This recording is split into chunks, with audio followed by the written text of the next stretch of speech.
we get illy, tough like South Philly. Got the cold steel, it's about to get chilly. Major figures like Gilly, I'm an outlaw kid Billy. How the fuck am I funny? You'll get slapped silly. Learn from the OGs, respect what you're shown. Real stand-up guys like Sonny Mazzone and Joey Merlino. We bring beef like Gino, steak out at your house with a hitter named Nino. I know the gutter real well. My dude's coming through with that gunpowder smell. If you can't tell, I enjoy hell. G's moving silent, you'll never hear me yell.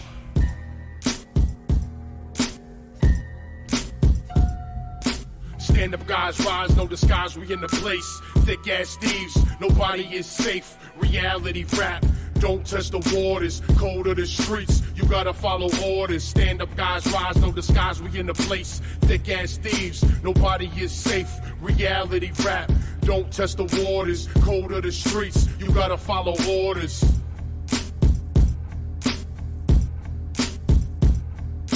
Knock around guys, wise to the Avways, better than most.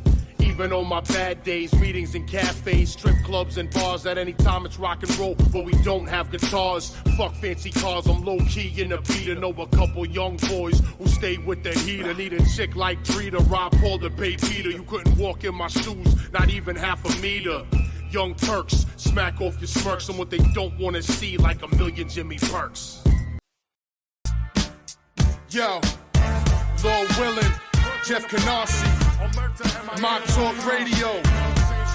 Check it out. Yo, we stay quiet like Russell Buffalino when things will get ugly like Pepsi's death in Casino. Who do we know? No one, nobody. But we're all well respected like Della Croce and Gotti. I know wild nights, Havana nocturne.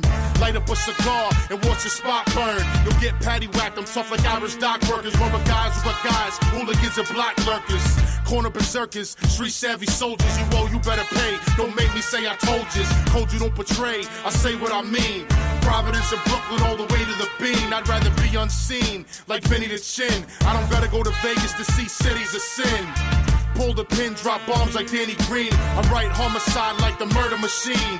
Lansky Luciano, mastermind the racket. Up in the clam house with a million in my jacket. Move around when the streets get darker. Pay homage to real bosses like Gambino and Patriarcha. Mob talking, but you don't talk to the mob. Lord Will and Jeff Canarsie, we stay on our job. This is Mob Talk, straight from the streets. Mob Talk, the life over beats. Lord Will and Jeff Canarsie, bringing you the real. Kill all rats, you already know the deal. This is Mob Talk, straight from the streets. You're a good debater and you're not afraid of a fight. So why have your comments off? Just out of curiosity. Well, I've turned them on for a lot of things. On your shorts you do. Right. In some of my lives I think they're on, but almost as soon as I turn them on, there's photos of my family's homes. Okay. What's the address? Yeah. And at what point, and I just want to clarify. Yeah, please. I don't have to take that abuse. Agreed. Like, I don't come to work and slap the dick out of their mouth. Kind of why do you have a disdain for informants in your opinion? I don't disdain them. I downright fucking hate them. Okay. That's okay. But see, this is why I can say it. That Jeff's crazy. He's on medication. I have a disdain for them because no man should ever go to prison on the words of another man, number one. Number two, in 90% of the cases you look at, the informant has done more vile and disturbing crap than those that are being accused. Number three, I find it oxymoronic when a man, Joey Merlino, because everybody knows who he is, he goes in front of a judge, they can bring up everything he's ever been accused of, including murders and whatever else. Even though he's acquitted, it doesn't really matter because it's a character judgment. But yet in that same case, you can't turn that around and say, well, let's judge the rat. Judges don't allow that. So for me, it's like you're walking in, you're already behind the age. And now it's time for Mob Talk Radio with your host, Jeff Canarsie.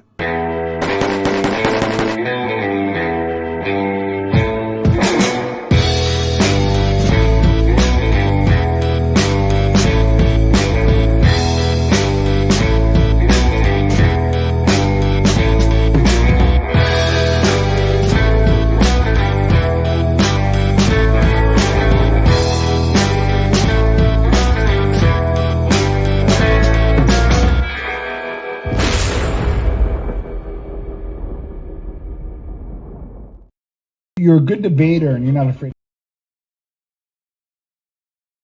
Boy, I'm all out of sync tonight. Do me a favor. Welcome to the show. My name is Jeff Canarsie. I am the host of Mob Talk Radio. Do me a solid. If you can hear my voice, please press 1 in the chat. That way we can, okay, I see the ones going already. So a lot has been sort of going on the last few days. I was going to do a live yesterday, and I'm kind of glad I didn't. Was a little bit tired. I'm not coming in here with, first of all, hello to everybody in the chat. I'm not going to go through and click everybody and say hello because I have some things I sort of want to get to and talk about. It's pretty much going to be an open forum tonight. But I'm curious if everybody in the chat saw the video that I posted earlier today. Because if you didn't, then what I'm about to get into is probably not going to make a whole lot of sense. But if you have, if you saw the video that I posted today, can you put the number 7 in the chat? That way, at least I know one person saw it, so I'm not, because I don't want to regurgitate the whole entire thing. But tonight we're going to talk about a couple of things. We're going to talk about Joey Merlino a little bit. Okay, so at least Susan saw it. So for those that know and those that don't know, I guess I have to regurgitate a little bit of this. But more or less, I just kind of, I have this stance where I don't talk about anything that's really happening at the moment unless it's an indictment. But I listened to a show where 2 morons lied about a lot of people, invented things that didn't exist, and it pissed me off a little bit. And then I heard on top of it something that I've been saying for years about South Philadelphia. And that statement is that the informants are always outsiders. It's never the inside. And I watched as another content creator used my exact words today, which just goes to prove that once again, people don't know what they're talking about, and they take what I say and then try to use it as to parlay that into their sort of themselves being intelligent. And so I'm not going to trash anybody. I'm not going to say any names, but I am going to say just a couple of things. So just bear with me for about 3 minutes and I'll get to the chat, and then we'll get to the Joey stuff and talk about whatever you guys want to talk about tonight. But I want to be very, very clear about what I'm about to say. The reality in this mob genre.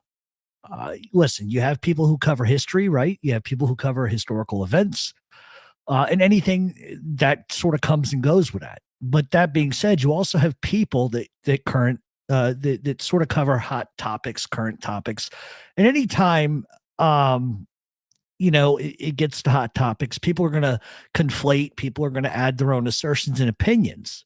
And there's nothing wrong with that, unless, of course, you're speaking from a point of view that's just absolutely not truthful. And I've always said that, as we are content creators, we have to have due diligence and responsibility to give our audience the complete facts of a case. Maybe give your opinion or whatever, but you have to let the audience decide for themselves. And I've personally never chosen to talk about anything current unless it's an indictment. And what I can do with an indictment is I read the indictment, I tell everybody what the indictment is, and then based on my expertise, I can give the audience a more clear version of what that indictment says. And if I can poke holes in it, then that's exactly what I'm going to do. But ultimately, at the end of the day, it's up to you, the audience, to decide for yourselves, because I don't win or lose, whether you agree with me or not. The thing is, you just put it out there and let everybody else decide. Anybody that takes it personally because the audience does not, agree with you, it's just kind of nonsense. I'm here to provide information. What you want to do with it is up to you. Now, if people want to talk about common day stuff, active things, activities, common cases, everything that's going on in today's time period, that's their choice. I don't have a problem with that. I just have a belief at the end of the day that you probably shouldn't be talking about common stuff. But like I said, it's up to everybody to decide what's best for them, and just do it accordingly. The problem that I do have, and the reason why I'm bringing this up is because people always sort of distort when I say this. The problem that I have is that you have certain content creators who inflate it, and they inflate every event. and then they change mob history. And they do this for likely several reasons. Number one, they do it because they don't want to take the time to do research. Okay. That's number one. Number two is it's because they do not have the acumen to understand it, nor do they know anybody in the life, never met anybody in the life. So they can't lay off their sort of theories onto anybody in the streets. But like I said, to each their own when it comes to talking about current events, if that's what you want to do. The other fashion of this, which really pisses me off to no end, is when people, and it's really only one person that really does this, but they make up events that never happened. They insert their opinion. They tell you that what they're saying is a fact, when actually, in fact, it's just a jaded opinion. And it's ridiculous. They put people in murders and crimes that they weren't even involved in. And so I end up asking myself, and you guys have to ask yourselves, why would anybody do that? And I wish I could give you an answer for that, but I just simply can't. Repeatedly, one content creator, there's only one that does this, has put men into murders that they were not involved with. And in fact, a couple of the people that this person has mentioned were in prison at the time. I don't know about you, but I don't know how somebody can kill somebody when they're in prison. So therefore, I don't understand why somebody would say such an ill-advised thing. It's just, the truth of the matter is this person just doesn't like certain people. And when he doesn't like them, he invents a narrative to make them look bad. And that's just the truth. He's invented a narrative that's not true. That's not even possible, even under the jurisdiction of the law. And so as content creators, and I want everybody to understand this is the most important thing that I want everybody to understand, okay? As a content creator, which I sometimes am, I want everybody to understand you have a God-given right to your opinion, right? An opinion is like an asshole. Everybody's got them. Everybody always will. Your mother has opinions, right? But the difference is that some people form their opinions based on unmerited evidence and emotionality. You know, who they like at the moment or who they don't like. And I think as a content creator, you owe it to your audience to bring, honest truth. And I've always said, give them the facts, then give them your opinion and let them decide for themselves. Because you're not going to win, lose, or draw having an opinion, because your opinion really doesn't matter at the end of the day. But when that opinion is based on emotionality and who you like at the moment, that's when I have a sort of a problem. And I also feel like when you're a content creator, you have the responsibility not to put guys into crimes they've never been involved with, especially when you consider what's going on with YouTube these days. The feds are watching everything. So why on earth would you put a guy in a situation or put another human being into a crime when there's zero proof they were involved? But yet we're just supposed to take your word for it being the case. And to me, that's a punk fucking thing to do. You have this person has a tendency to talk about men like they're cattle. Like there's no problem, like saying this or that, who gives a fuck? They're not going to touch me. They're not going to say anything to me at all. So at the end of the day, it's all about my clicks, my likes, and my views. And what I'm making every month in donations or whatever the case may be. But the reality is that if you're leaning that way, or that's your skewed point of view, then you're truly not doing content because that's what makes you motivated. It's not what your life's blood is. It's mainly a money grab and nothing more, nothing less. But at the same time, you have a responsibility to be honest with your audience and not, this person is not honest about anything. You've been repeatedly called out on lies multiple times. It's been proven you've stolen material.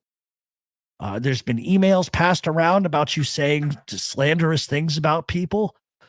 And then you come out and say you don't want any part of the drama, but every time there is, you're behind every single inch of it.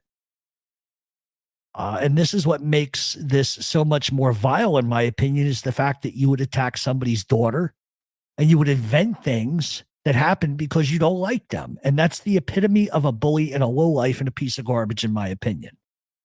It's just my opinion. And the last thing I'm going to say is that, some of the audience is to blame for it too. Because they continue to allow this creator to lie, to inflate, defame, slander, and harass people without calling them out. And the only reason why they do it is because you're accepting it. And that's a large part of the problem. And that's the problem with this genre is people have a tendency to be ill-informed and they don't care because you're being entertained. And I totally get it. But at the same time, you have to hold them accountable. And if you're not going to, then don't come complaining to me. I'm not the type of person that believes anybody involved in organized crime was a saint and that they're totally innocent. However, when I do know somebody and I consider somebody a close friend of mine, I do better. I know better than anybody what they're capable of and what they're not capable of. So with all due respect, when people run their mouths about people that I know, people that I have more than once saved my life, I get a little pissed off. And I think anybody who would be ill-advised enough to talk about somebody they don't know and say things about them that's unequivocally not true tells you that they're absolute morons. Nothing more, nothing less, no street acumen, no mob acumen, no acumen really about anything at all. And those are just the facts. Some people are completely jealous of other people, knowing that they're going to inflate things, capitulate, distort history because they need drama to survive. So whether or not any of you believe me, and I'm almost done, and we'll get to the show, is that, I know who my friends are, I know who my friends aren't, and on more than one occasion, I have told the haters, you don't believe me, go ask them yourselves. And they find out I'm not lying, and they never said, another word. But it just, to me, it's just getting to the point where it's sort of getting ridiculous. And I had a little more I was going to say, but I just think that, most of you or majority of you can say whatever you want. But the reality of you ever bumping into anybody, and this goes for the majority of content creators, you're never going to bump into anybody. You don't know anybody. And the chances that you will bump into somebody are 0%. Because none of you know anybody. And those are just the facts. And people want to give Lee Cole a bunch of shit, but I don't see anybody else driving up on Sammy Gravano. In fact, the majority of you who have interviewed Gravano kiss his ass. That's what you do. And you play in the sand with that guy. So with all due respect, Lee had the balls to do it. And so that's sort of where I stand with it. I don't have time for it. It just becomes, why would anybody in their right mind want to put guys in crimes? That's rat shit. That's all this is rat shit. You can cover current stuff without impugning somebody's character and reputation. And those are just the truth. I'm going to go through the chat. Hello, Angel Gotti. And that's all I really have to say about it. I'm not going to get long-winded about it because I proved today, once again, the words were stolen right out of my mouth. And if he don't like it, he can come deal with me. Yeah, eventually that's the way it's going to end up going. That's the way it's going to end up going. Let's see.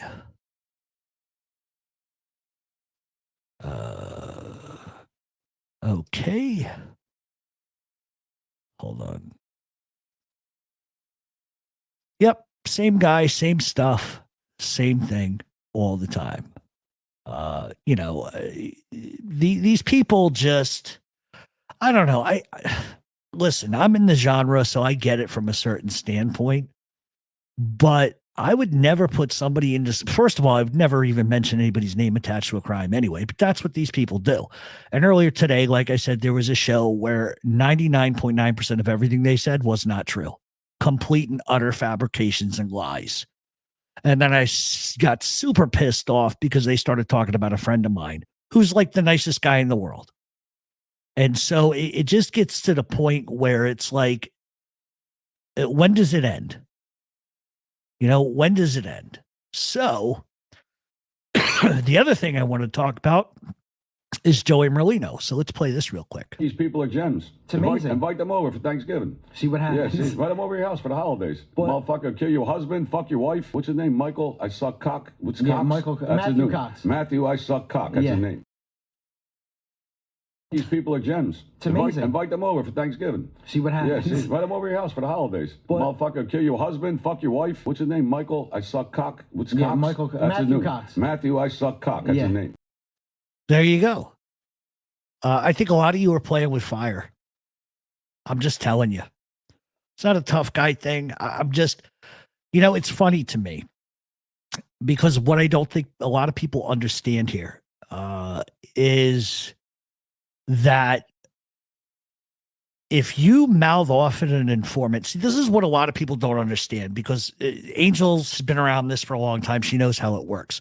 Rats will not fight back. Like, okay, for those that know, Gene is posting photos of me again, calling me a pedophile. Okay, that's what he's capable of doing.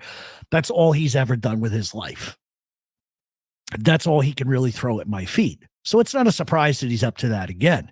But that's my point, is the minute that you argue with an informant, you have to be very careful how you do it. Because if you threaten an informant, you are going to federal prison because that's what they do. They get you hot and heated to the point where you make something that could be misconstrued as sort of being a threat. They go to their handler and off to federal prison you go. However, the flip side of that coin is these guys can call you pedophiles. They can make fun of deceased children. They can say whatever they want. And what really infuriates me to no end is that there are people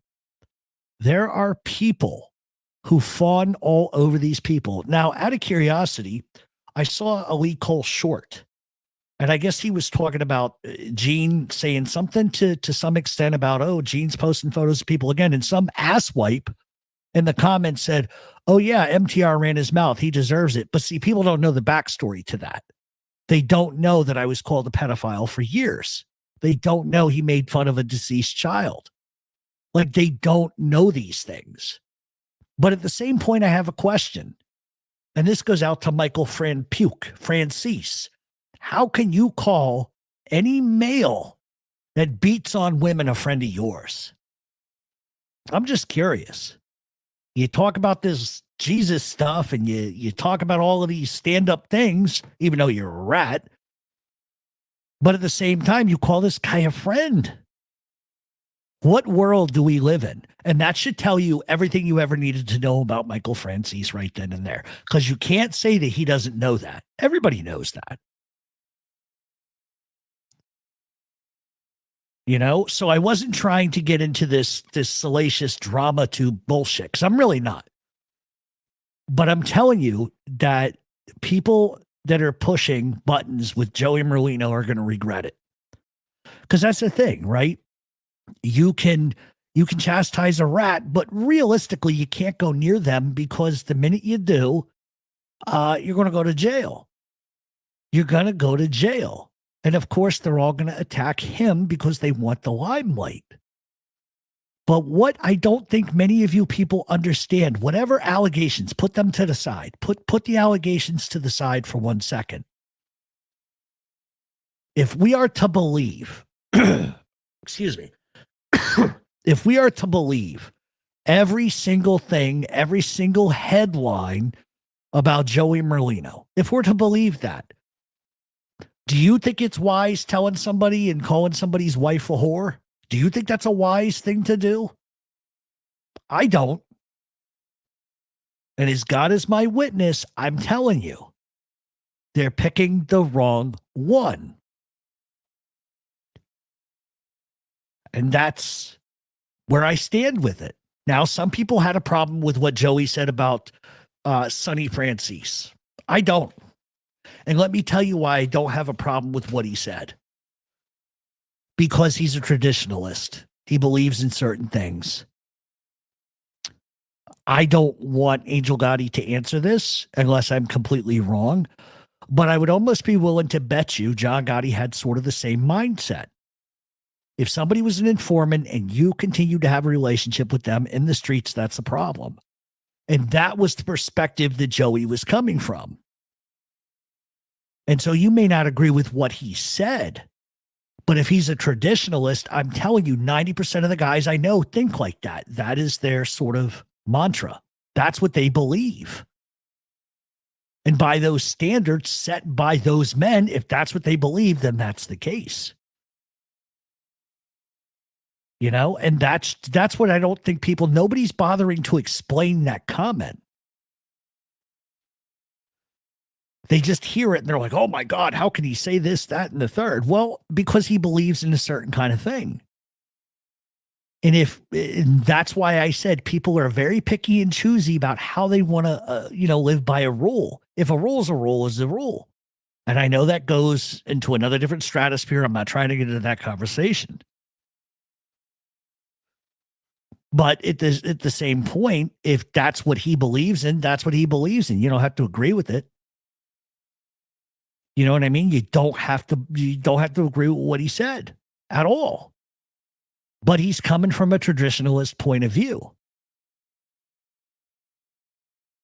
But I'm telling you, they're fucking with the wrong guy.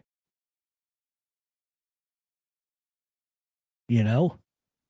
I'm telling you, like, talking about a guy's wife is not a good way to go. Because I'm going to tell you something. And I'm not even predicting anything. But if something bad was ever going to happen to a rat, it's going to be in our time period in the next year or two. You mark my words, because you're only going to go so far. But it's easy for them to threaten somebody like Joey because they know if he coughs, he's going to jail. So they're not tough. It's a false bravado. It's a false bravado. Oh, you come down to Tampa. You're not going to do anything. You're not going to do anything. And that's sort of the thing. Mario, sometimes you have to hit the notification bell on and off. According to Scott Bernstein, the bikers are taking over Canada. What a joke, Bernstein. Well, yeah, he needs to stick to African-American gangs. That seems to be the only thing that he truly knows. I'm being honest with you. And people know that I'm not a fan of Scott Bernstein, and I'm not a fan of him because I think I don't think he's very bright. But I'm not a fan of him because he lies. He doesn't tell the truth. And then, funny enough, he brings Dopey on next to him, who knows even less than he does. It was funny because the chat was making fun of the other one, saying, why did you bring this guy on? He knows less than you, and that's saying something. You know? But no, the bikers are not in control of Canada at all. Listen, let me tell you the secret to where Scott gets his information about Philadelphia. He gets it from three people, three sources, and I'm only going to tell you two of them. The first source is George Anastasia, who at this point has no validity after he wrote a lie-filled book, and he knows what lie book that was. And Dave Schratweiser, who hangs posters of Joey Merlino on his wall. They don't know anything. They know nothing. And so from my perspective, it's different if you have two or three people on and you're just kind of opining about organized crime and the historical events that are leading up to it. But they say stuff that's completely inaccurate. And I'm glad they kind of do, because I think if they really truly knew the truth, they'd still say it anyway. But they don't know what they're talking about at all. Hey! All right. I want everybody in the chat to guess who our special guest is waiting in the room. I want to see if anybody gets it right. Just give me a second, Mr. I don't have a code name. I'm waiting to see if anybody's going to pop up with the name. No, it's not Dave Ratweiser. It's Lee Cole. Hey, listen, man, I'm glad you did that thing today. Yeah, well, we'll see if I regret it. Well, there's no reason to regret it. You know, I went over there and I watched that, and I'm thinking to myself, why are people mentioning active people? First of all, it's really not cool. They're not. And if you're going to mention active people, make sure you do it like Capisci does it the right way. Sure. And I mean, he'll get the information from the feds. He'll have it all there in his stories, and it'd be accurate. You know, it's just like that guy yesterday that came on, the guy from Mob Wives. Same thing. I mean, The guy was saying all sorts of. You know, he said that he only wore a wire for 4 days. Right. And if you read any of the evidence, any of the court docs, he was wearing a wire at one time, 1 year straight. It was a watch, 1 year straight. and he was actually wearing it in the home around his family, his wife, his kids. He didn't care. He was literally recording everything, even his personal life. Well, how much information could you really deduct in 4 days? You know what I mean? It doesn't even make sense on any level whatsoever. But I was astonished because I really did not want to watch those two imbeciles at all. But 5 minutes in, I was like, you got to be kidding me. Like the word that we use in this genre is allegedly. You know what I mean? That's sort of our get around. But anybody that's talking about current active stuff is, I don't know. I hope to God the feds don't think that those two are any sort of experts, because if you know, I don't know. Well, they might say something right that the feds don't know about. Right. And that's the problem too. You know, it's if that's who you want to be, I refuse to be that way.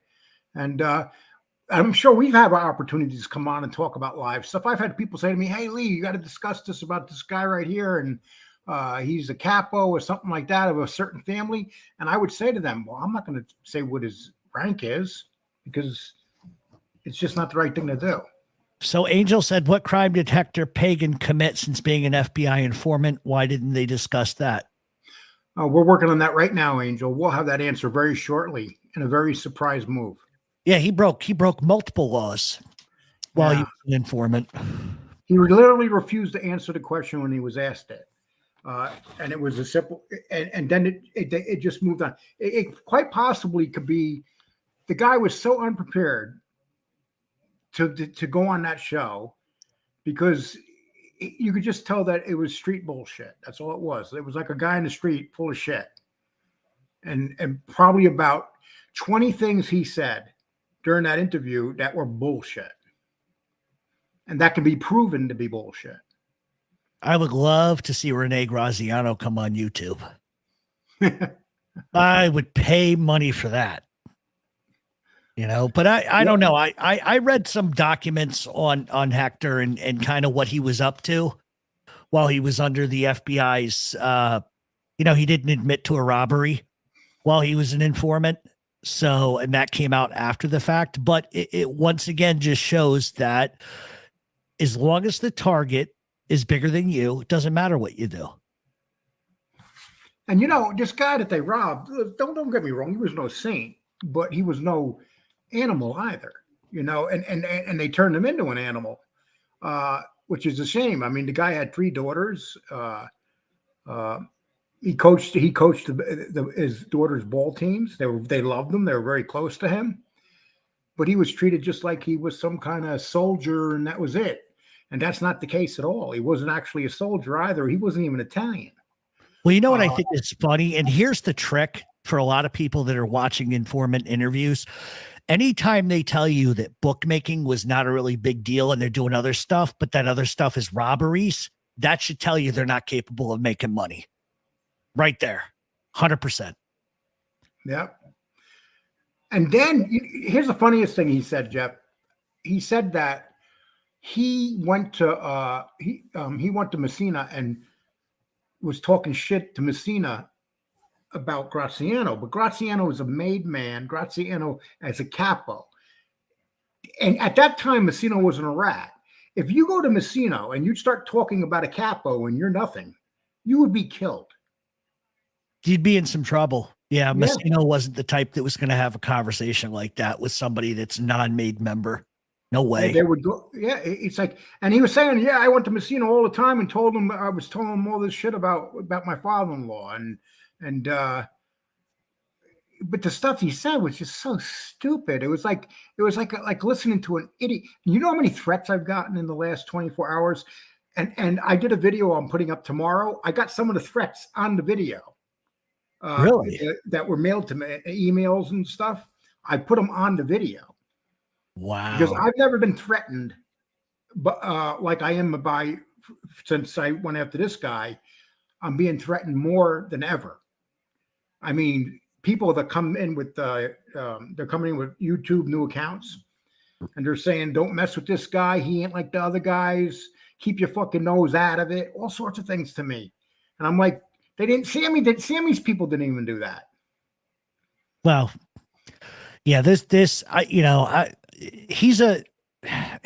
was not a, I'm trying to think of the right word. He was definitely not a pansy. No, at all, but he was not nearly the guy he wants you to think he was either. He was only that guy because of who his father-in-law was. Nothing more, nothing less. Did you happen to come across his prison pen pal fall in love with me thing? That was yes, funny to read. That was pretty funny to read. Hey, but you know what? I didn't put that up. No, I know. I have it. I could have easily put it up, but I didn't put it up. And James didn't put it up either. We didn't want to put it up. Because sweet. I want, I like to meet some of his pen pals. Yeah, Bobby. I'm telling you, like, listen, I've been around 10 years and I've seen them come and go, but it seems like, and I hate to use the word quality of rat because I hate saying quality, but man, it's like scraping the bottom of a shoe at this point with some of these guys. This is Frankie Pasqua part 2. That's what I consider this guy. Yeah, absolutely. There's certain guys that come in that make you feel very slithery. Pasqua was that guy, and this is the guy right behind him, just like him. And these are guys that they're going to exaggerate their worth. And hey, listen. And the two guys that he put in prison, one was driving the crash car. He's in prison for 30 years. He has an actual Facebook page where his family put it up, asking people to go to the page to sign up, that he was over sentenced. And the other guy, and they should have been sentenced, but 30 and 33 years in New York, you could shoot somebody and get 20 years. Yeah. Well, and these guys this guy got 10 years, but he got 10 years in Witsack, hiding. Yep, pretty much. Big deal. What's Witsack? It's like you're on a tier and a deck. You don't have to worry about being attacked or hurt or getting in a fight or nothing. Well, and that's the safety that they all have. I thought, did you see the part where he called Junior Jewish? Something, it's so sickening, and I told Angel this story. I was working with John DiGiorgio, and that's Victoria's brother, and he had a store. He had a store out in Somers, and when I was working with him was when the Gotti movie came on, and that's where that started, the Jewish thing. Right. Because I remember when John DiGiorgio came in the following day, he was all upset saying, "I'm not Jewish. What the hell are they talking about? I'm Jewish," because that's Victoria's brother, so that means he's Jewish. And he's like, why didn't now they're calling me Jewish? But even if, let's just pretend for 1 second, even if they were half, what does that have to do with anything? Well, it's like a dig. The people put that in as like they're trying to dig you. It's like they're saying when they say to Angel, you're not. That's not your dad. They try to put that dig in, that real bad dig, or they'll say something like, "Oh, Lee's brother killed himself because of Lee," or they look for the worst thing that really gets underneath your skin. Yeah, well, I mean, they've been doing it to you. Well, I'm so used to that. That's been a decade, but this guy is he's trying to make a dollar like all of these other bums that keep coming out here, and they should all just go onto one channel together at this point. Francis, all of them, Gravano, every single fucking one of those miserable fucks. I was talking earlier. I don't know if you heard it about Gene going back to his. I saw your short. And I see Gene's going back to his old hobby of putting up photos of people. Yeah, and that's how Gene is. That Gene doesn't fight. He fights dirty, and he fights real dirty. And so these guys around him know that he'll do the fighting for them, and he'll go out there and do whatever he wants. He's done. He's done for 3-4 years now. Well, maybe he has no filter. Maybe I should just say this. There was kind of a rumor that went around while he was in jail, and maybe I have a medical report. he ought to be real careful about how far he pushes me. So, some people just bite the pillow a little too hard. Susan P., you said it exactly how I would say it. I found Pagan's completely lacked charisma and a little scary and creepy, without a doubt. He was scary and creepy. His face, definitely, when you say, would you leave your child alone with them? Would you leave your child alone with him? Not me. And I'm not talking about anything sexual. I mean, just trusting him to hurt somebody. Yeah, I don't understand why this guy's coming out of the woodwork now, or what he has to prove, or what he thinks his narrative. What's he going to write a fucking book now too? Well, it's funny you said that, Jeff, because James and I were talking about this today, and we got it on our video when we talk tomorrow. So we're saying, okay, here's January. The month of January is over. So much stuff has helped. This is supposed to be the slow time of year, right? The last couple of years in the mob genre, but this has been a crazy month. Yeah, I mean, people jumping out of the woodwork. Some guy saying that he's half Puerto Rican and he was made by the Denver Mafia. That guy, you got one guy that brings on anybody on his show and automatically says he believes everything they say. That kid, yeah, and it's getting insane because in 1 year from now, we will have so many new people in here. This is going to be the year where they really come. I think so. This is going to be the year because you got these guys sitting at home and they're like, well, I knew Tony that said he was in the mob, so I'm in the mob now. And they're going to come on here and start telling mob stories where they were, I think maybe it was you or somebody else, but somebody raised a point. Like, I think it was you. You said on a shorter your show, you said, I don't understand for the life of me why anybody believes anything or follows anything these people say. I've been saying it for years and I still don't get it. Like, in my opinion, right? I'm not that I want to compare and contrast a rat, but let's put an informant to the side. I think that the minute that you abuse women nonstop, you would think that some of these other individuals would at least have some sort of weirdo stance that they wouldn't put up with that kind of nonsense, but they don't. They don't care. They absolutely don't care.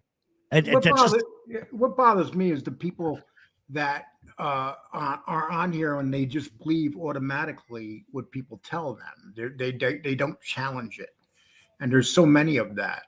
There's so many people like that, especially if they don't know. I knew nothing about this Hector Pagan, nothing. And that's the great thing about doing this.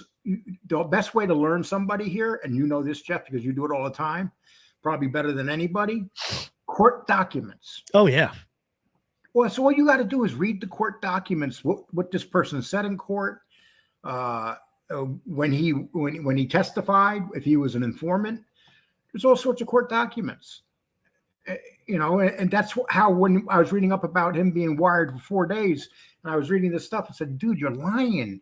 You committed your crime. You killed a man while you were a rat. Yep. You literally were working with the feds and you killed a man. And no one said that to him. Like, why didn't the person interview him saying, well, how about the guy you killed while you were an informant? Do you guys agree that the only likable, credible rat is Mikey Scars? I don't think there's any such thing as a credible rat. I don't think there's any such thing as a credible rat or a likable rat. But do I believe there are informants that aren't going to invent shit that never existed? Yes. That's as far as I'll touch that. And something, you can, and this is the mistake I've made, and I'll be the first person to say it. You can, you're always hurting somebody when you deal with these people, because there's family members that have lost somebody to violence, or like this James Donovan guy. There's 3 daughters there. They were young kids. We think about, he shot some gangster in a car. No, he shot and killed the father of 3 daughters who were teenagers. Right. They were they when they needed their father the most. So that's what we forget here. Do you think, because I haven't honestly asked you this, do you think that they're pressing their luck with Joey? You know something? I seen Joey doing that jumping the rope stuff and hitting the golf. That guy looks like he's just having a good ass time and he doesn't really give a shit. I don't even think they can get underneath his skin if they tried. I mean, the feds couldn't get underneath the skin. How come? Why would he let these people get underneath his skin? The reality is, they better not. It's not Joey they got to worry about. It's maybe a friend of Joey's. Bingo. You know, somebody that says, "Why are you talking about my buddy like that?" You know, it's like when I did the Think Short, I came out and said to Gene said, "I'm going to Philadelphia." Okay, don't say you're going to Philadelphia. Go to South Philly. Yeah. And just go down there and start badmouthing Joey Merlino in a restaurant. Restaurant. Do that. And then I would say, Gene, you got balls. Right. You know? Yeah. Because I know I sure the hell wouldn't do it. No, it wouldn't be a good idea. No. Not at all. But, you know, like I was saying earlier, he does it for effect. He's not a tough guy. You know, he really isn't. He's a motor mouth. And like I always say, if there's ever going to be a situation, and I say this now because 3 years ago, I never would have thought somebody would have gotten beaten up on their own property. But I think now more than ever, the informants are really pressing their luck. And in my opinion, they should be very careful, but they have the full extent of the law protecting them. So it's like they can literally do anything that they want to do, you know? Yeah. And that's what's going to happen. I mean, I'll give you an example. I heard Panisi talking. I looked at one of his videos from a year ago. I don't know why. It just popped up on YouTube. And during that video, he was talking about how he just came back from court and he had to go in and testify. So this guy's on YouTube. He's been on YouTube for a few years now, and he's testifying while he's on YouTube in other cases. That's an active federal informant. Yep. So I'm surprised how that's going to go. I don't think that'll end well for him. I was surprised when he was talking. I think that was when he got in trouble. He shouldn't have been talking, but I couldn't believe that he was talking. He said, a matter of fact, he said 2 cases. He had to go testify in 2 cases. And I'm thinking to myself, wow, this guy is talking about like it's nothing. There was a time that if you were a federal witness, you would go into hiding and be afraid of dying. Right. You know, the way the world is now and cameras and, you know, and it's like you said, if you touch one of these guys, that's their property.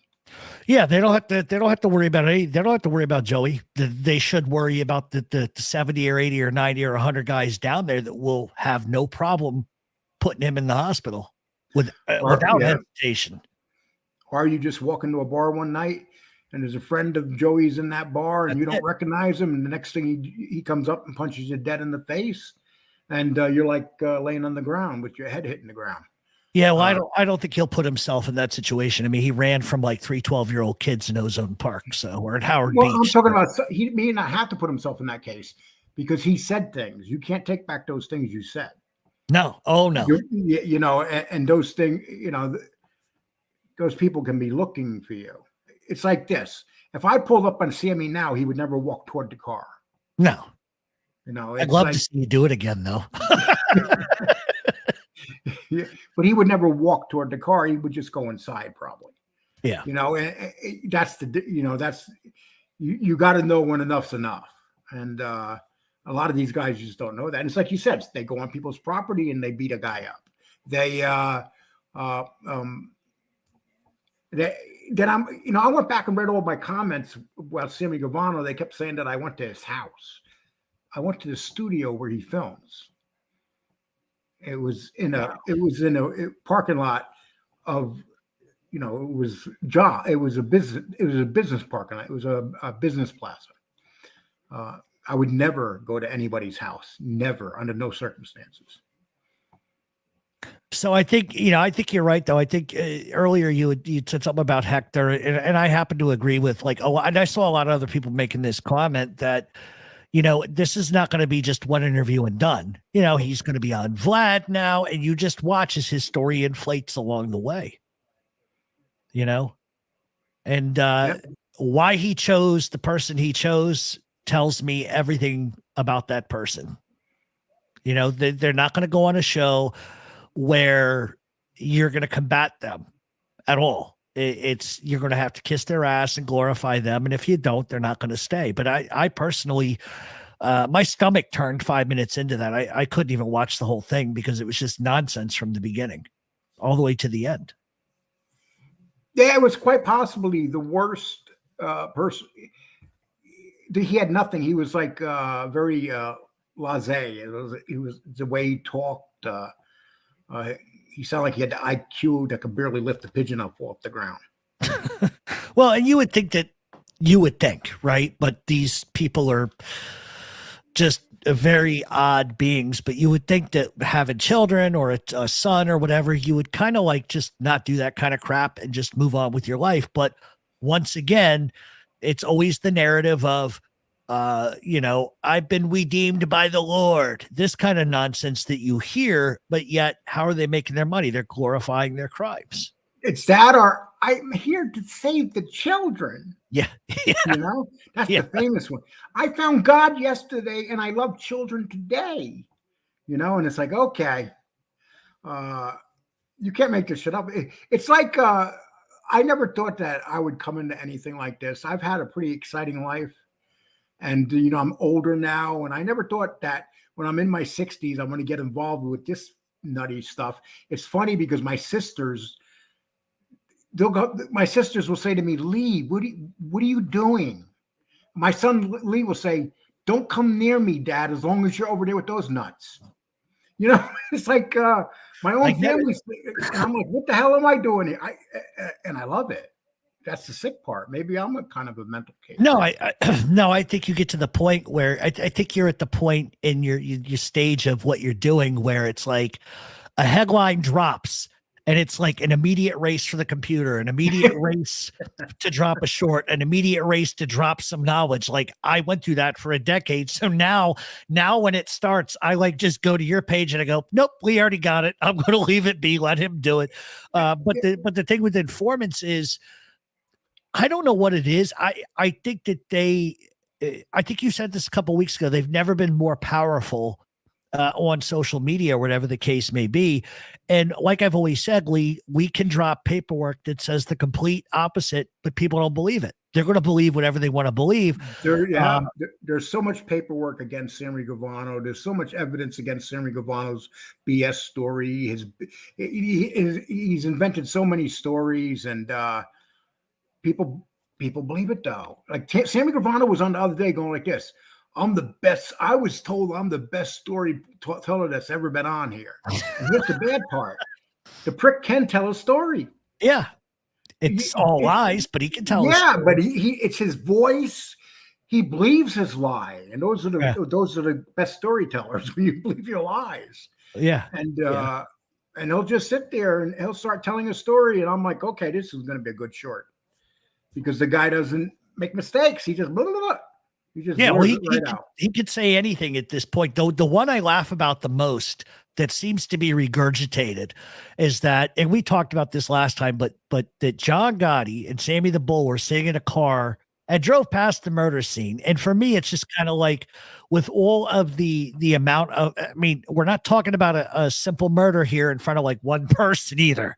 If John Gotti was anywhere near there, he'd have been recognized. Yeah. He would have told the cop. Here's the funny part. Here's what you got to think about. So he's on the opposite side of the street. And right. Sammy said he went up the street and turned around and came back down, and Bilatti's body's laying in the middle of the road.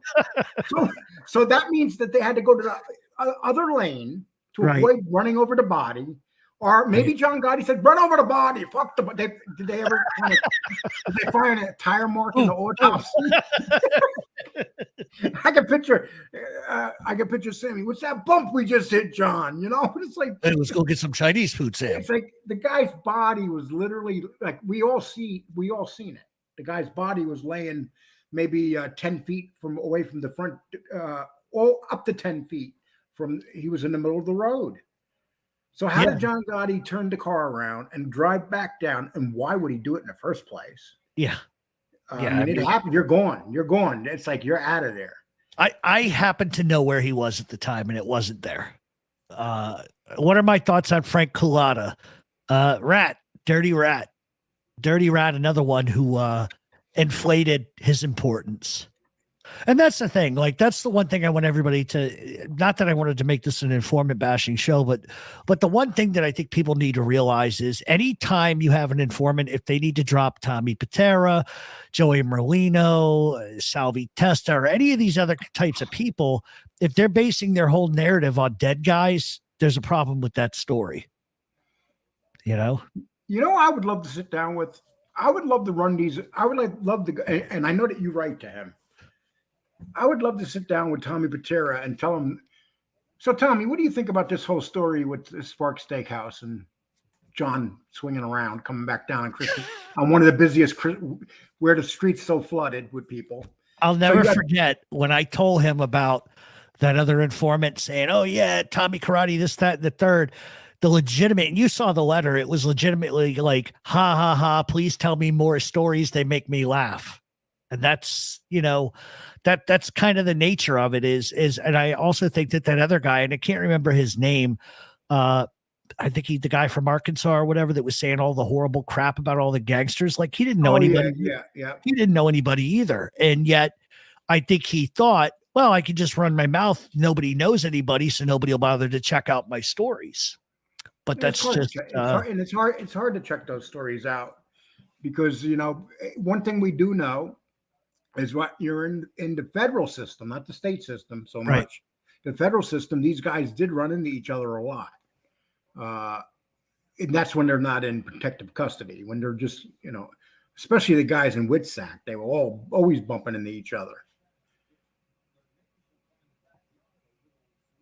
Sorry, we got something for, I'll let Lee address this because he knows more. Just letting you know, people are demanding Vince McMahon and Brock Lesnar be removed from the upcoming WWE 2K24 game, and there are AFE boycotts being planned. Is this in retaliation or regards to the Vince McMahon news that broke today? I have no clue. Let me tell you something. I dealt with Vince McMahon for many years now. Right. And I laugh when these things come out against him because the man's done so much worse than this. Right. And he's always gotten away with it. This is a man that was running Ring Boys and letting Ring Boys come in during the 80s and set up rings. They were in violation of the Mann Act. They were taken across, they were taking state lines. He was violating so many laws.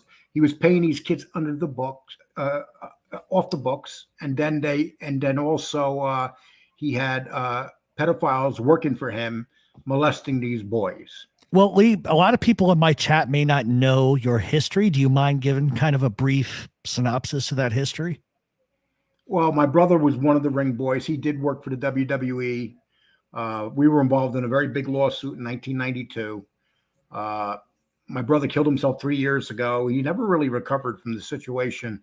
It's going to be 3 years on February 12th. And it's all you got to do is Google Lee Cole, Tom Cole. Everything's right there for you. That's how I knew about you before I knew about you. Yeah, it's like, it's kind of funny because there's a singer named Lee Cole. I know. That gets cross-referenced with you all the time, too. When I came in here, Lee Cole photos, and I'm like, that's not Lee. Well, that guy's got to hate my guts now because when I came in here on Google, he was in the first 3 pages. Now, if you put Lee Cole in, he comes up on the 3rd page. Yep, absolutely. I literally pushed that guy, that singer, that guy who's sold millions of records. I literally pushed him off the first couple pages because of YouTube. Yeah, I'll never forget typing in Lee Cole going, what the hell? He's a singer? I didn't know that. What the hell is this? And I'm like, that's not him. What do you guys have coming up on your show?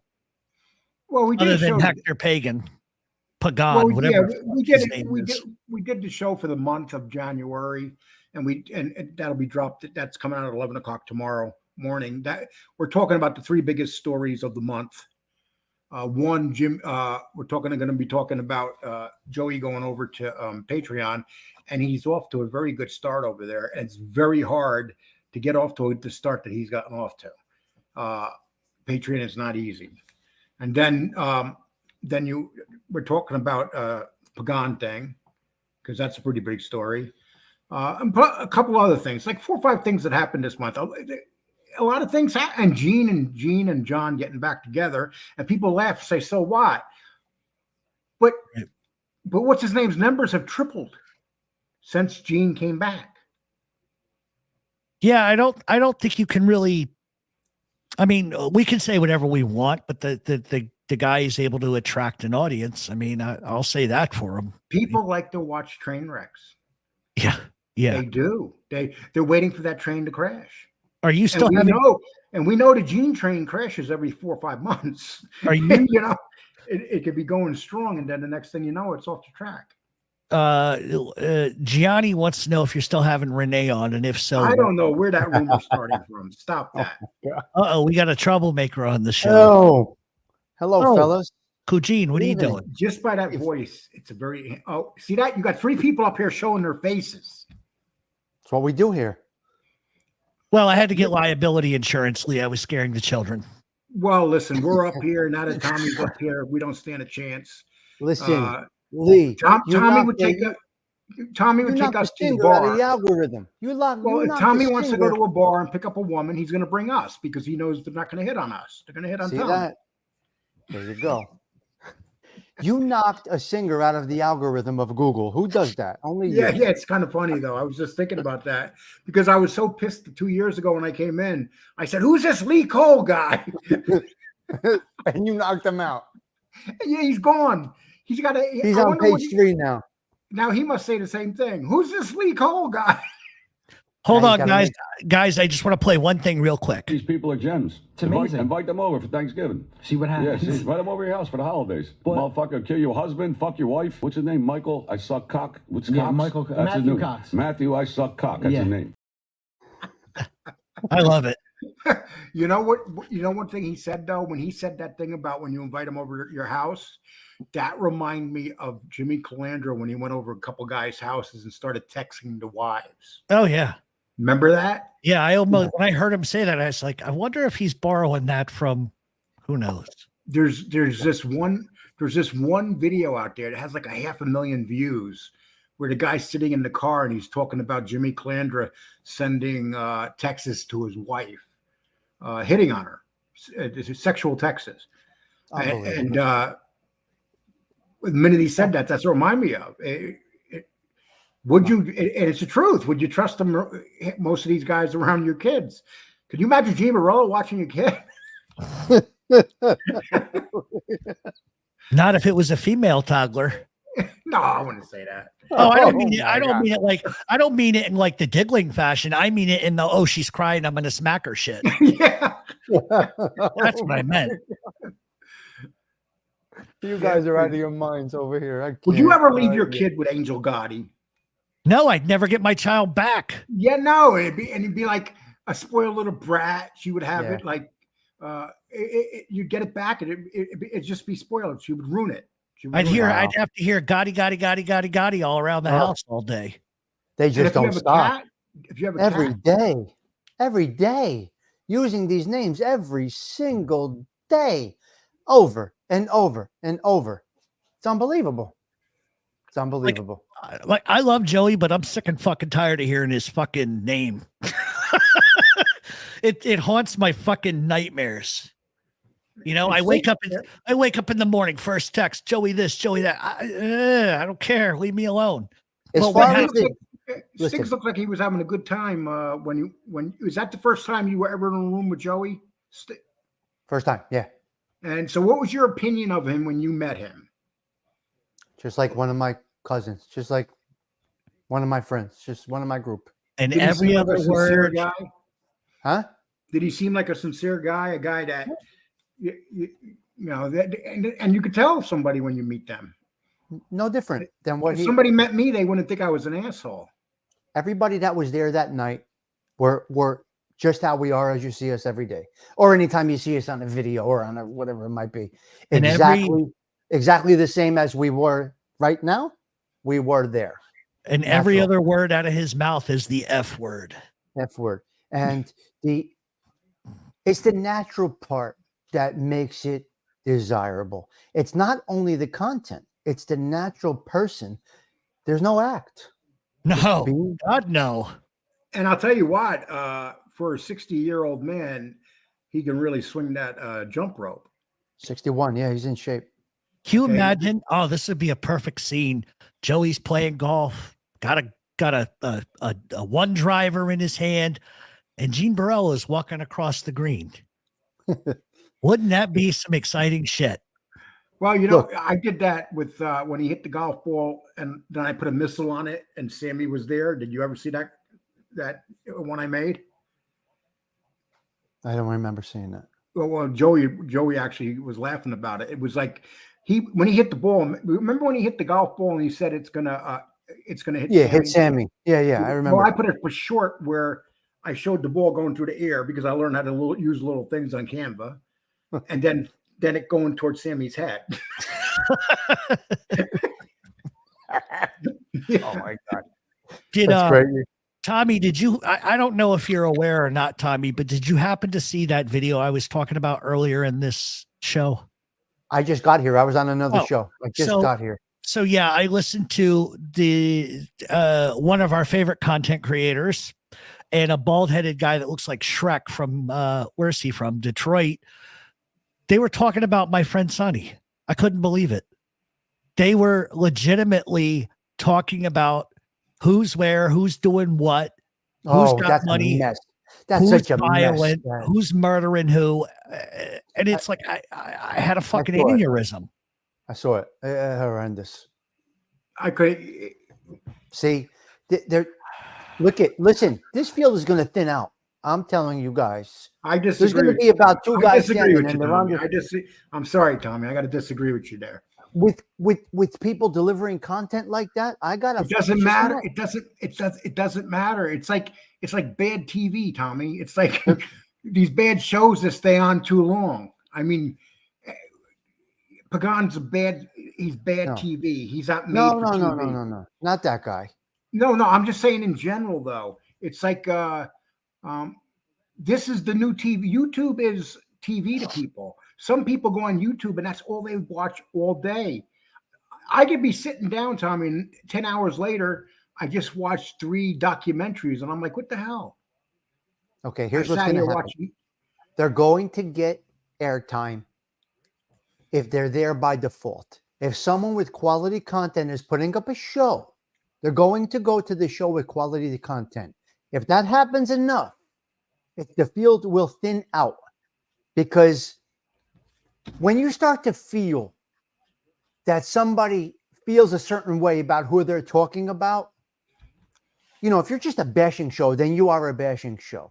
When you're trying to play the middle a little bit and you're trying to, you could tell they're out of favor, they don't like such and such, and they throw these little digs in, these little hints of different things and doing charts, like Jeff was just saying, basically doing charts and shit and all that other garbage. I don't know. I think that quality content will eventually win. I do think the guys that argue with the chat over their content get hurt a little bit by doing that. You guys are now delivering your content. And you know what you do. And you know what we talked about? You remember we talked about participation, how many people are participating in your chat and stuff? Yeah. That's how you can tell a lot. Right now, Jeff has he has 1, 2, 3, 4, 14 participating in his chat right now. Wow. Ooh. Well, that's 14. I seen something today that was amazing. Mob Rats had 106 people watching, viewers. He had 54 people participating in his chat. So that means 54 people that are his fans, real fans. Okay. It's like you, Tommy. You'll have 45 people. Yeah. You'll have 27, 28 people participating. Yeah. So that means that you have a group, you have a following. Yeah. And you know, that's...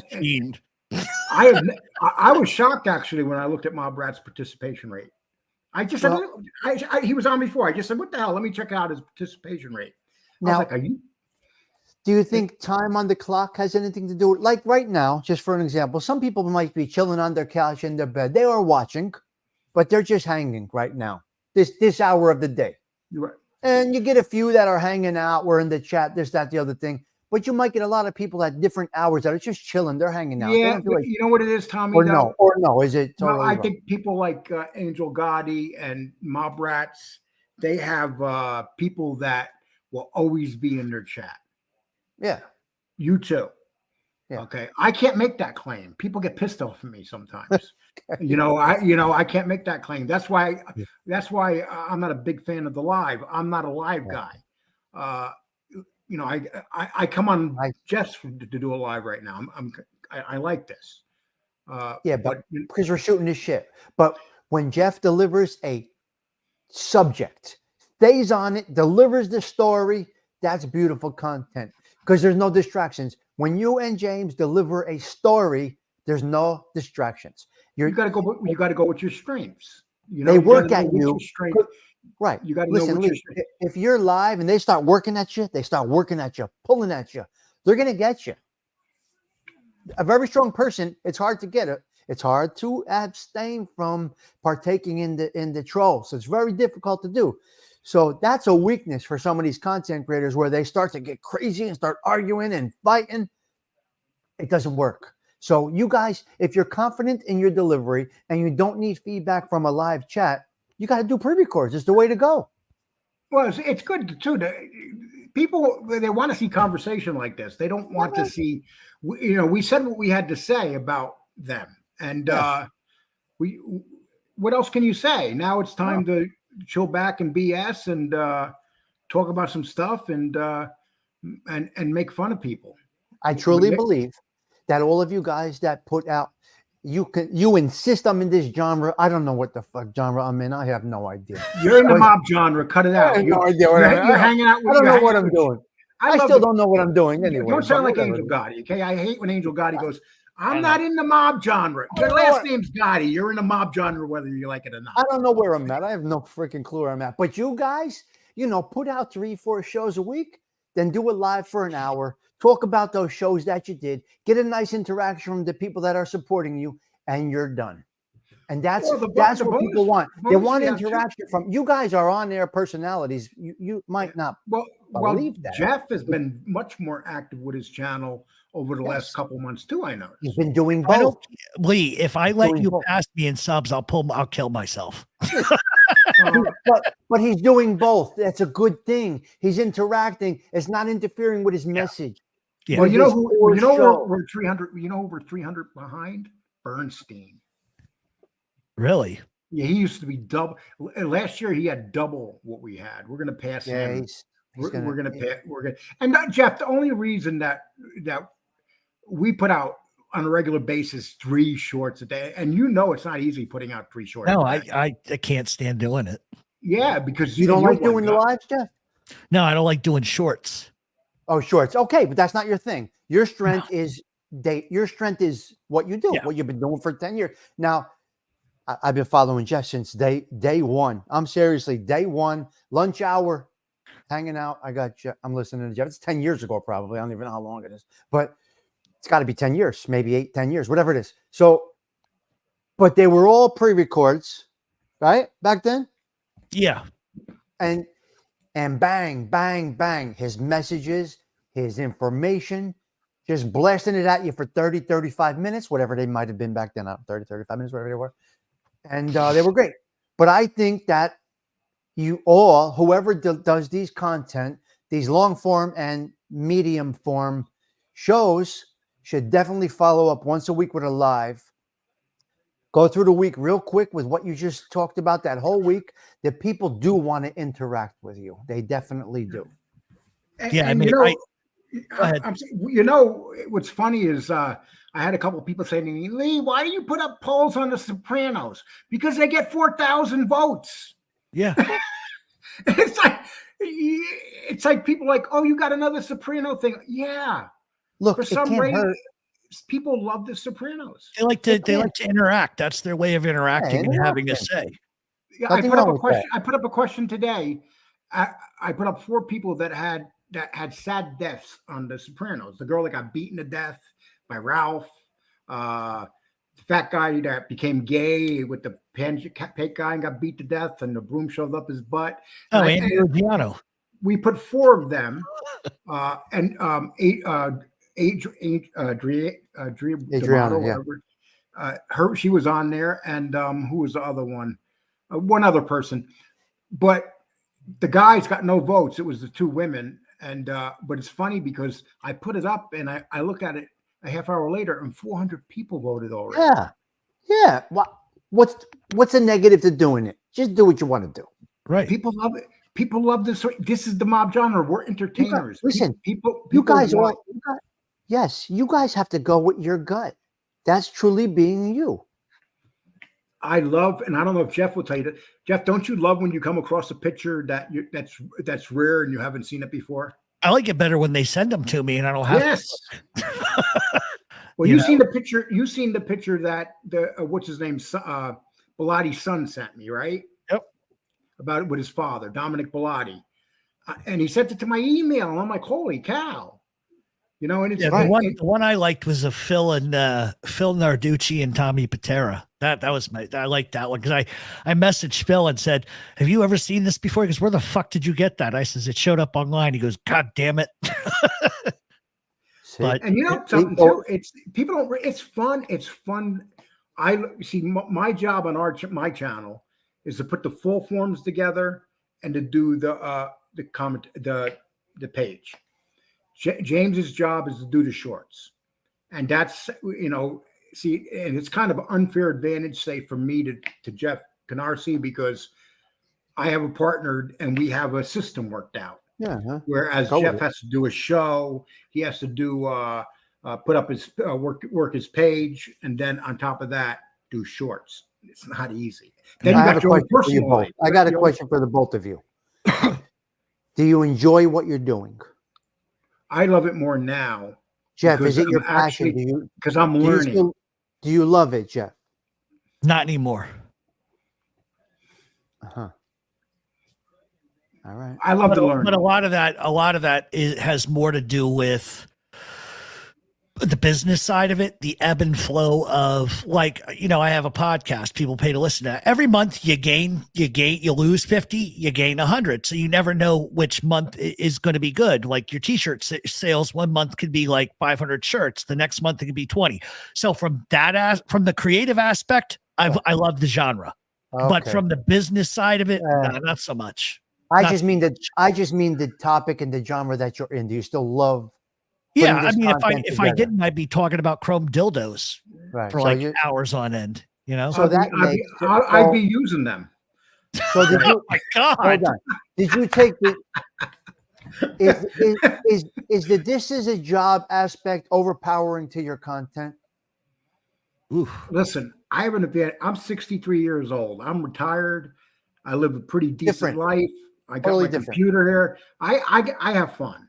You have fun, right? I have different fun, story. And you know why I have more fun? Because I don't get involved in the fights anymore. If people say something to me, I just ignore them. Yeah, that's the best. I don't care what anybody says about me. That sets you back when you do that. Absolutely. Yeah. So not being involved in those feuds, and when you do the lives take a lot out of you. The lives used to wear me out. I'd be battling with FBS, and I'm going to tell you something. I would feel like I walked through a minefield by the time I got done with me. And FBS would say the same thing to me. He would say, I used to hate coming on, and I would, first thing he would look and see what I was saying about him. Yeah, that's and draining. I would see what he was saying about me. It was really, it was unhealthy for both of us. And but that's where the success comes in your long form videos. And Jeff, the same thing with you, Jeff, the same thing with you. Your long form. Listen, here's where the point that it's at. People want to go to something where they can get it summed up, get some details about it, and just enjoy it. So I don't know. I'm thinking 45 minutes is the number, because people want to now use YouTube to settle in as their, so to speak, sitcom hour that we used to watch, Fonzarelli, whatever it might have been. That's there now. They want to go. They want to put on a YouTube channel. They don't want it to be too. They don't want it to be too short. They don't want it to be too. Well, it long. depends who it is too, Tommy. It's like people want to hang out with Angel Gotti for 3-4 hours. That's different. That's different. I'm Yeah, talking it's like a night thing, and then because when Angel that's a does social her, thing, Lee. That's totally different. I'm talking about settling in and watching something about, I don't know, Angelo Bruno, whoever it is.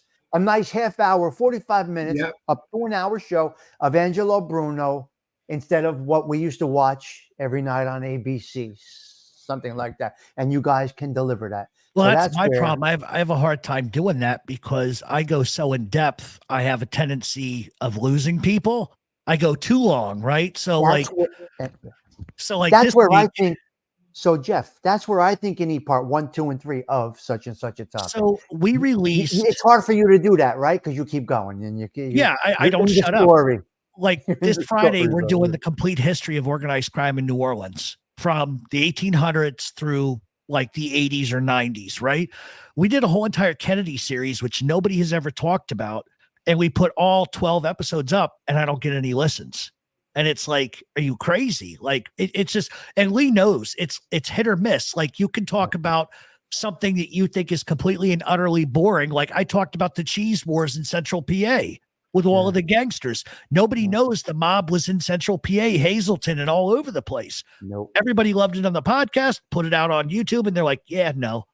But then if I come on here and scream fuck face for 20 minutes, I get 10,000 views. And here's what makes me feel good though. I brought Frankie Edgar's on. I didn't get good numbers, and with Kevin Indonato, the actor, and I brought them on, and so I got a hold of MMA Holes. I said, "How would you like to have Frankie Edgar on?" And he says, "Yes, I would love to have Frankie Edgar on." And so he has him on last night. Yeah. But see, he was talking about Frankie Edgar last week when Frankie Edgar was in Canada, and they announced during that show that he was going into the Hall of Fame. It was a surprise. So he got the first interview with Frankie going into the Hall of Fame. See, it didn't resonate when I interviewed him, but with him it would resonate because that's what he does. He's MMA. Right. I'm not MMA. And that was the buzz around Lee. That was all the buzz around New Jersey yesterday because he's a Jersey boy. He's a Jersey boy. So that was the buzz around here yesterday, all going around all the wrestling community, and he was a big. He was a big wrestler here, and that's what we could do. That's what we're supposed to do. We're supposed to help each other, not destroy each other. And that's what we do. Jeff and I would sometimes get mad at each other, and I would say to myself, "So why are we mad at each other?" Yeah, drama polluted the genre. That's what happened, Jeff. And, and I said this on my podcast. I've never said it publicly, but I'll say it now. That and I don't count Lee in this group. But I think with some of these other people that kind of came along 2 years ago, destroyed the genre. Completely destroyed it. I agree. And a lot of that is because, for a decade, I got attacked. People said nasty stuff to me, whatever. It rolls off my back most of the time. But it's almost like when you have creators that come on and that's their whole thing, then all of a sudden the people that watch anything mob associate being able to say whatever they want to somebody, and that's what I think destroyed the genre. I really do. I don't care what anybody's what I'm talking about right now is a specific individual that I think the three of us are not fans of. I think you can have all the numbers in the world, but you're unlikable, and that's all the time problem. And then your numbers aren't real. No, I mean, a lot of your numbers aren't real. If you got 500 people watching your show and you got 6 people inside the chat room, and we've seen 3, Angel and I have seen 3 different people like that with over 500 people in their chat, and they're all big guys, and only a couple people participating. So their numbers. I mentioned it to you the other day. 600 and something in the chat. I created a monster. I created a monster with you, Tommy. I tell you about you turned me loose. 11 participants. Turned you loose. Turned me loose. That's what you did. Once I learned something, Lee, and I just go with it. So I've been. And that's the fun thing about learning. I'll give you an example. I never knew a simple thing. I never knew who Salvi Testa was, right? And I never knew that Salvi Testa got revenge on the guy that blew his father up in the porch. Oh yeah. And then I learned this story, And then I learned that Salvi Testa got set up by his friends. The poor guy had a horrible death. They threw him on the side of the road. It was just horrible. And that he was also engaged at one time to Joey's sister. And all this stuff, I never knew anything. This is all learning stuff. It's like, now I understand what Jeff was saying to me a couple of years ago when he says, you guys know nothing. He's right. We knew nothing. He's right.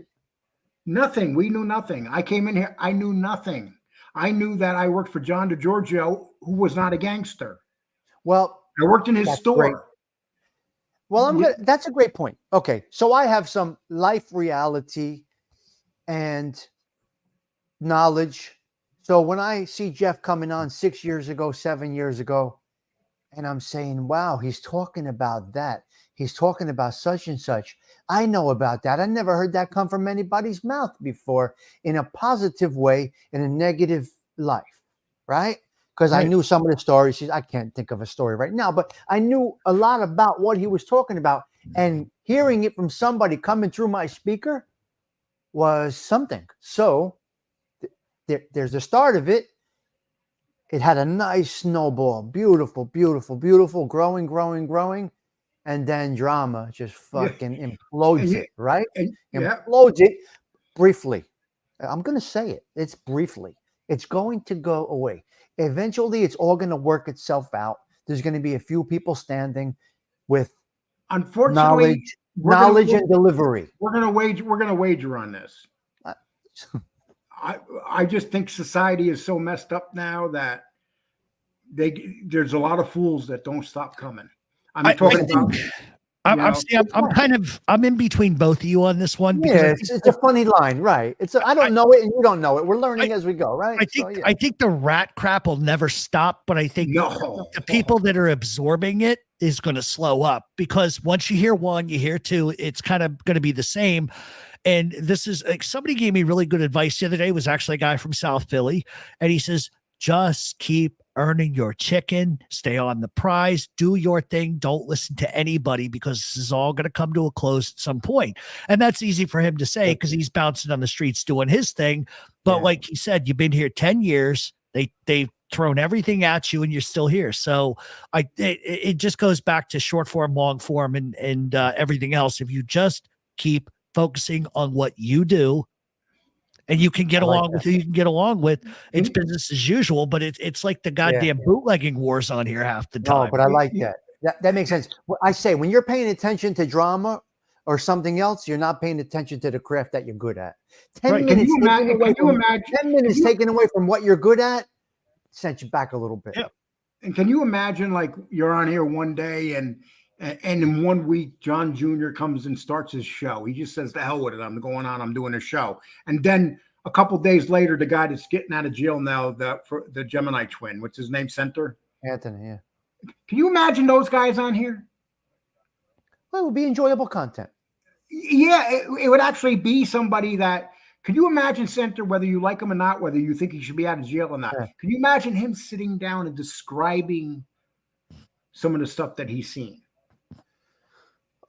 This stuff has to happen because we don't realize what these people, and this is what gets me pissed about Sammy Gavano.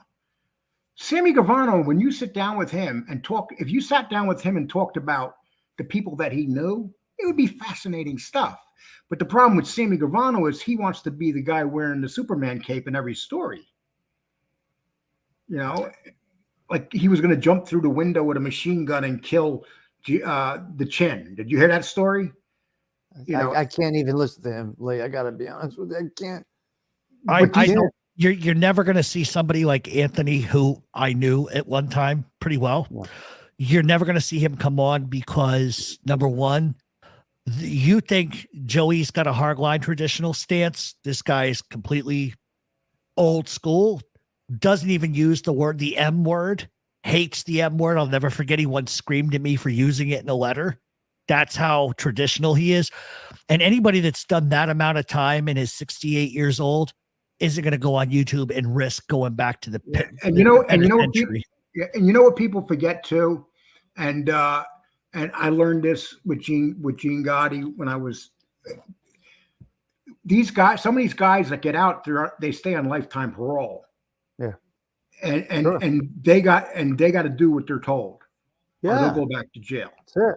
You know, and you know, they can't. Can you imagine if you come out and you have another family member that cleaned up his life, but you can't see that person because that person has a record, that person's a felon. So you're out, you can't, and half the people in America are felons now. Lee, So Lee, you can't my talk dear friends that we've done a show about could not see their father because they were both on parole. Yeah. And I heard, I'm not going to talk too much about it, but I was being told about the situation with this person. I'm like, wow, that's sad. Yeah, my friends couldn't see. Yeah. My friends they were all out on parole. They couldn't get together on Sunday for dinner. They wouldn't let And the them. feds don't care. The feds don't care. Why? They'll arrest you and put you away. Same thing with my buddy that just got out. I can't see him till May, till he's off papers. Nope, can't. You know, and they got to fly straight. Otherwise, now you got to remember. I say this all the time. Guys that went away for 10, 15, 20, 25, 30 years. Time stood still. It stopped the day the hammer was dropped. They don't know all of this evolution, all these changes, all this stuff. They know nothing. It's still the same way as the day they went in. The resentment they have towards the person that put them there is still as fresh as the day. Time stood still. 30 years have passed, 20, 30, whatever it might be, has passed, but not for them. And think about Anthony for a second. He goes in at 28 years old. It's still that day. It's still that day for them. He's just a kid. He's just a kid. 28 He comes years out, old. whole family's gone. And I'm going to tell you something. He looks real good for 68. Looks real good for 68. You know what looks really good too? Tommy Batera. I just seen his latest picture. I mean, that guy looks like he's in damn good. Like he still works out. And He's a scary looking fuck. I ain't gonna yeah, lie. he is. And you know what's funny about him though? What you could tell though, in his pictures, the guys around him in his pictures give him a lot of respect. Yeah, he's a shot caller. Yes, He's been a shot caller for a long time in the can. And you could just see it. You know, these guys want to be near him. There's certain guys, whether you liked the guy from Philly. I'm having a brain fart. Not Stampa. Well, Stampa too. But when these guys went away, you see them in pictures. Same thing. There's guys around them, and you could just see in those pictures that they got respect in that prison. Which means they really are tough guys. It's like we heard one guy on here, you know who I'm talking about, the guy that was in jail, coming out and saying that this guy wasn't tough or this guy didn't brush his teeth, you know, and you know, it's like I seen Persico in pictures and he seemed like he was smiling every damn one of them in prison. Well, and I there's a shitload of truth in what Joey said about prison is an X-ray machine. Yes, without a doubt. The second you walk in, they've already got your jacket. They know what you're there. That happens in county jail. Tommy will tell you, no matter where you go, they already know what you did. So like if you try to go in there in front, I committed a murder. They know you're in there for some petty larceny bullshit. That's why the first one that tries you, I know that when I got locked up, the guy that came to me, big Muslim black guy, says, "What you down for?" I wasn't about to make myself sound any tougher. I was like, "Oh, it's just some larceny shit." He's like, "Yeah, we know." You know, they already knew. Already knew. They're walking you in shackled in a line. The way I went in, they walked us in shackled, 25 guys in a line, shackled, feet and hands. They know what every person is there for before you get through off that bus. They know already. It's already gone. It's circulated through the system quicker than the internet. It's crazy. But they do know. And they'll watch. They'll see the guys come in, get settled in. And he's right when he says, obviously, they find where to go, where to be with, who to be with. And within a little while, you kind of know where they go, where they belong. And they know how to exploit you immediately.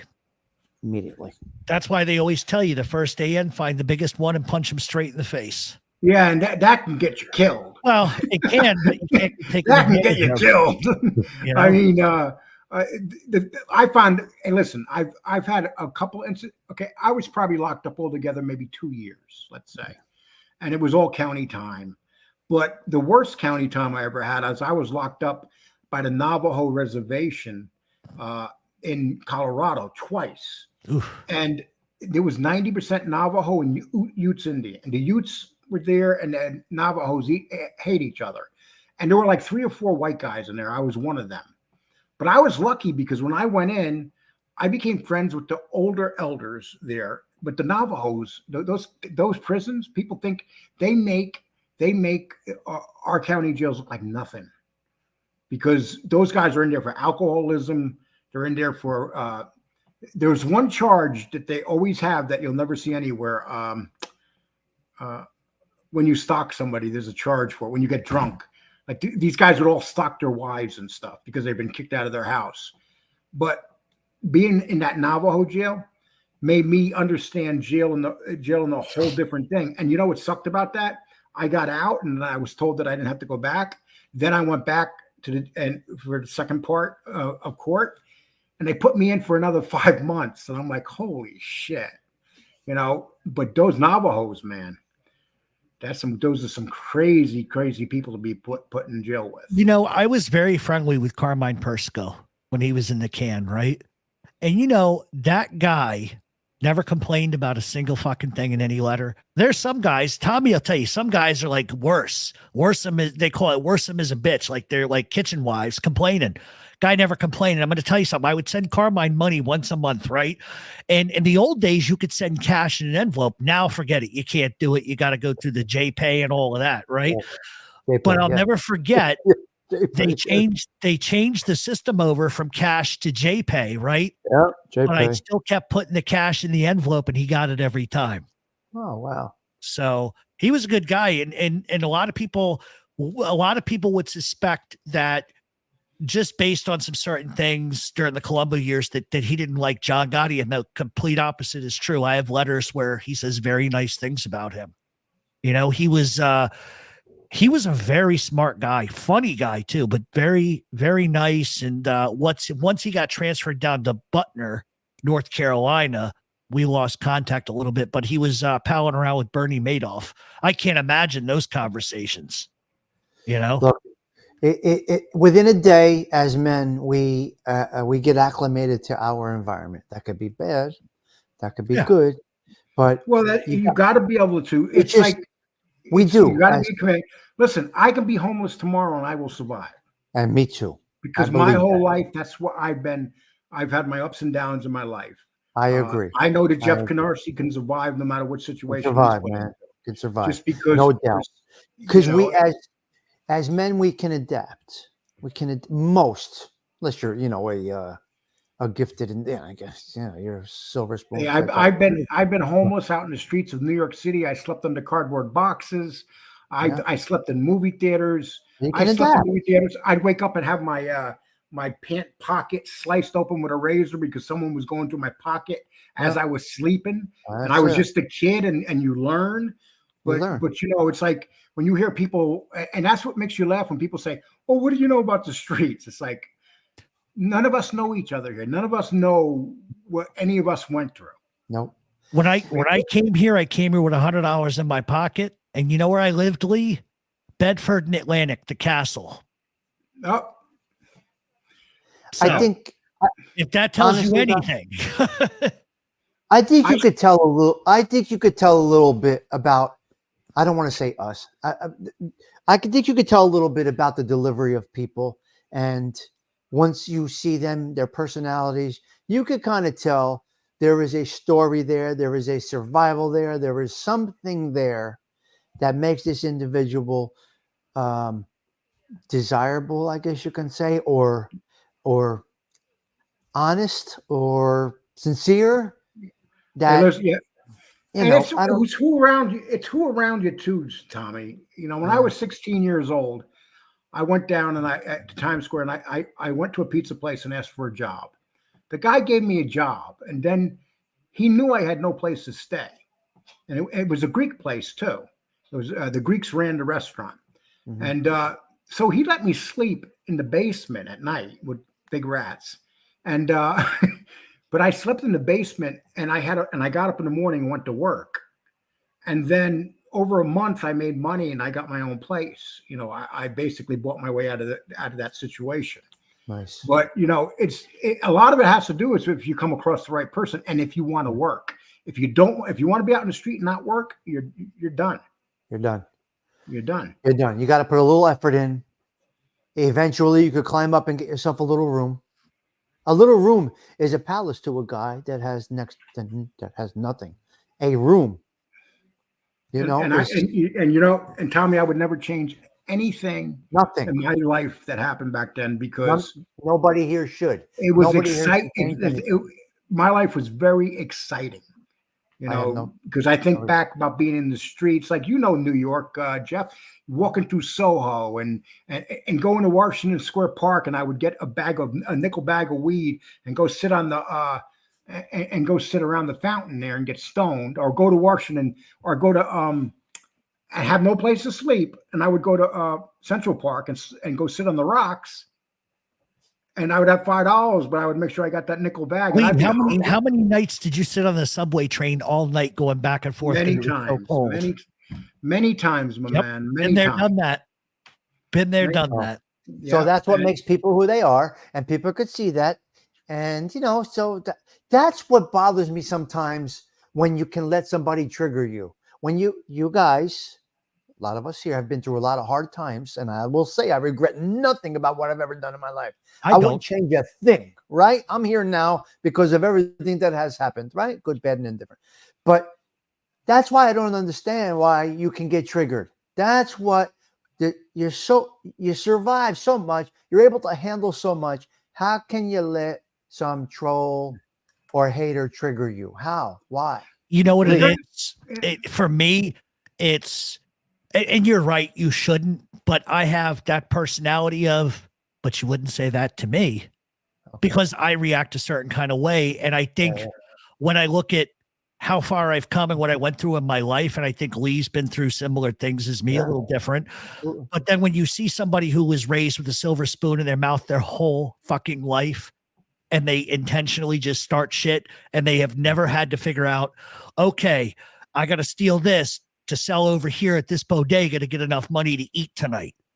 Yeah. If you haven't been through the struggle, who are you to chastise anybody? Yeah. Or to say, oh, I'm not a criminal. I'm glad I'm not a criminal. You never had to be. Never had to be. Yeah. Hey, listen, when I was 17, I was standing in front of Madison Square Garden one day, and this guy with a van pulls up. And I seen all these people getting in the van. I'm like, where the fuck are they going? So I walked up to the guy and I said, so where are you going? And he says to me, we're going up to the Monticello, the back then when they had all the hotels up there. You remember back then? I don't know. Up in Middletown, Monticello and stuff. I don't know it. Well, you ever see the movie Dirty Dancing? Yeah. Oh, yeah. Okay, I know what you mean. Yeah. Those type of motels. Yeah, I got you. Yeah. So I went to one, and I got in the van. I had no money. I went up there, and I worked a month up there at the hotels, made money, and then I went back to New York City. But that's how you do it. You made money. You figured out how to survive. But I would never change it because Monticello's not around no more. They tore down all those hotels there. They're all gone. Lee, you ready for this? I was back here in New York, I think all of like 8 months, right? And I think I was in Park Slope, and I was heading back to Bed-Stuy. And I'm like, okay, I got a train fare, the card, but like, you know what? I can't really afford to lose like $2, so I'm just gonna go underneath the turnstile, right? Here's the problem. So I go underneath the turnstile, nobody's around, and then the 12 brothers behind me decide they're going to do the same thing. And wouldn't you know it, I'm standing there and I see all of the cops coming. And they arrested me, legitimately arrested me for jumping a turnstile. And I'm like, you're going to take me downtown for this? They're like, yeah, we got you. You just got to pay a fine. So, wow. Yeah. I got caught going through one of those turnstiles one time, Jeff. And it's funny because you said that. I went through it, right? Back in the day, I could jump over it. Now it'd fall on my face. Oh, yeah. Right? I got to go under. I can't go over. So I jumped over it, and then I'm running up the stairs, and there's a cop standing right there in uniform. And he goes to me, he says, you better have a good reason why you just ran through that thing. And I looked at him and go, I'm broke and I got to go to work. And he goes, okay. And then he told me he said, get out of here. Yeah, so, but you're right. If that was a prick cop, I would have been arrested. Oh yeah, 12 of us in the back of a van heading down for jumping a turnstile that cost $3. $3 turned into an $80 fine. Yeah. Oh. Which And people don't realize there's I nothing, may or may not have paid. and there's That's nothing crazy. like New York City in the 70s and 80s. Nothing. I'm older than So- you guys. Lee, so listen, Lee, like Jeff answered, you've been through all this stuff. You've been through a lot of shit in life. How are you triggered by a troll? What makes you get triggered by criticism and trolls and all of that shit? How does it? How can it get to a guy like you? Anybody can be triggered. Anybody, yeah. Anybody can be triggered. If you say to, Yeah. I'll give you an example. If someone says to me, "Oh, Lee's brother killed himself because of Lee," that's a trigger. When you say something very personal, that's a trigger. Or Gene Barillo knows how to trigger Jeff. Let's face it. They've been at this for years, right, Jeff? Mm-hmm. But Jeff goes back hard at him too. Yeah. I mean, some of the best. If you go to his site, Jeff's site. I mean, you did one Barillo one I heard in there one time. Oh my God. I actually started feeling bad for the guy you ripped into him so bad. I think for me, it goes to what I said on Tom's show. Like my mother was Livia Soprano, legitimately. Yeah, you said that. With like the Joe Pesci attitude, right? So I think that's what it is. And I learned as a kid, like, you're taught the right way by your parents. Don't ever hit nobody. Don't ever throw the first punch. And people would just brutalize me. And then it got to the point where I learned, if I hit them first, they'll stop. So it's always been, and I never liked bullies. Like I was the kid on the bus where if another guy who I knew could beat me up was picking on somebody else, well, I would say what I needed to say. I'd fight him. I might get beat up, but at least I stood up for something. And that's always been the way that I've sort of lived my life. And I've never been the type of guy that will run my mouth and not back it up. No. Like if you get me to that point, it's going to happen. I may not win, and it's not a tough guy routine. I just have zero tolerance for people that have no lack of respect for people. Yeah. But I have my days, but should I let somebody living in their mother's basement jerking off to animal porn bother me? No, I shouldn't. But that's a decency thing that's being a man, it's just being a man. So that's a good thing. Hey, everybody's different. When I was 18, when I worked in Times Square, I saved up money for a couple months and I went to the Port Authority and I said to myself, I want to go someplace. And so when I went to the Port Authority that day, I had no idea where I was going. And then I seen a bus for Boston. I got on that bus and I went to Boston. And next thing I know, I'm in the combat zone. So I went from Times Square to the combat zone. Oh my God. And then I got a job working in one of those girl bars called the Boston Bunnies. For the next 3 months, that was my job. And I made money there. And when I saved up all my money, I went back to New York. Unbelievable. But it's just, it's like, but I used to go up to Harvard Square and pretend I was a Harvard student. Unbelievable. Yeah, but I picked up women. It's unbelievable. Yeah. All you got to do is I would carry around a book that I didn't know how to read and pretend I was smart. Oh my God. And that was in Cambridge, across the bridge.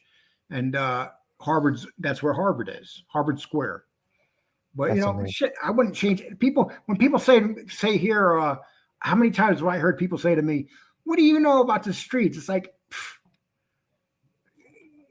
they have no fucking idea. It's like it's so funny. It's like, what do you know about the streets? There's two different streets. There's the underworld streets that people refer to, and then there is the streets that trying to get out of them. There's two different.